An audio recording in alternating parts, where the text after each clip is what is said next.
বাবা, আমি আকাশ চেয়ারম্যানের মেয়ে সখিনাকে বিয়ে করতে চাই। আরে বেটা, আকাশ চেয়ারম্যান কখনোই তোর মতো গরিব ছেলের হাতে তার মেয়ে দেবে না। এটা অসম্ভব। আমার মেয়েকে তোর ছেলের মতো ফকিন্নি ছেলের কাছে আমি কখনোই বিয়ে দেব না। আল্লাহ, আমি কি এতটাই অযোগ্য? হাল্ক ভাই, আমাদের গ্রামে বিশাল এক গরিলা হামলা করেছে। কি বললে? চলো, এখনই যাচ্ছি। তোর মতো ছোকরা আমার সামনে দাঁড়িয়েছিস, এই গ্রামে তোর রাজত্ব শেষ।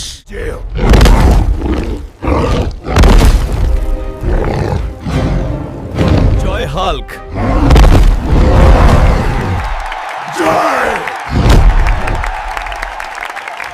মাফ করে দে, আমি আর আসবো না। চলে যা, আর মানুষের ক্ষতি করবি না।